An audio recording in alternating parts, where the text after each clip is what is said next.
Comment aider l'aîné à l'arrivée d'un petit frère ou d'une petite sœur quand vous voyez des signes de jalousie? Alors ce qui est très important, c'est qu'on a tendance à croire que quand l'enfant est jaloux, il va falloir le valoriser. En lui disant par exemple, mais tu verras, c'est toi le plus grand, tu seras toujours le plus grand, tu as de la chance d'être un grand frère ou une petite sœur, tu vas pouvoir t'en occuper, vous allez pouvoir jouer, tu peux lui offrir un cadeau à la naissance. Alors oui, c'est important de pouvoir le valoriser, mais pas tout de suite. Parce qu'un enfant qui est jaloux, il a d'abord besoin qu'on entende cette jalousie. Il a besoin qu'on entende cette colère. L'enfant, naturellement, on va le voir dans le jeu, va jeter ses poupées, il va vouloir le mettre à la poubelle, il va vouloir qu'on le rende, il va vouloir parfois le pincer ou le mordre. Donc c'est ça le message qu'il y a à entendre. Évidemment, en tant que parent, parfois on n'a pas envie. On rêve qu'évidemment, quand on a 2 enfants, ils s'entendent à merveille et qu'ils jouent comme ça jusqu'à 30 ans. Mais la réalité est un peu différente. La réalité, c'est que même quand l'enfant accepte son frère ou sa sœur, il y a toujours un moment donné où il va être jaloux. Donc pouvoir l'écouter, ça veut dire je te comprends quand tu n'as pas envie qu'ils viennent. Ça peut être de le faire avec un dessin, ça peut être de la pâte à modeler, donc en évitant évidemment le bébé réel, parce qu'on n'a pas le droit de le toucher. Mais si l'enfant a envie de lui faire du mal, ça peut être à travers une poupée aussi.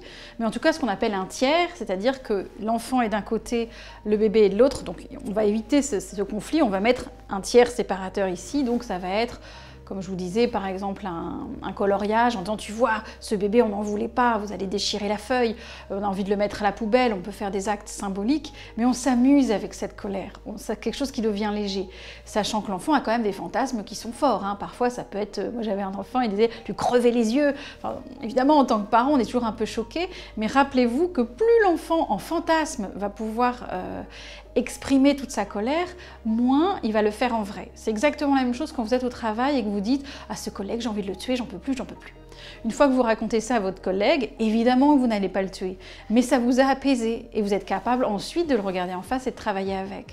Et il n'y a personne qui vient vous dire « Ah mais non, tu sais, c'est pas bien de dire des choses comme ça, il ne faut pas dire ça ». Non, on sait que c'est faux, on sait que c'est du fantasme. Pour l'enfant et la jalousie, c'est la même chose. L'enfant sera forcément à un moment donné jaloux parce que ça fait partie aussi du développement.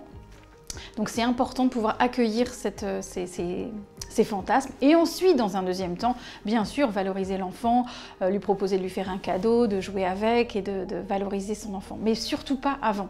C'est le seul écueil qu'on peut faire qui fait que parfois ça bloque cette communication avec notre enfant.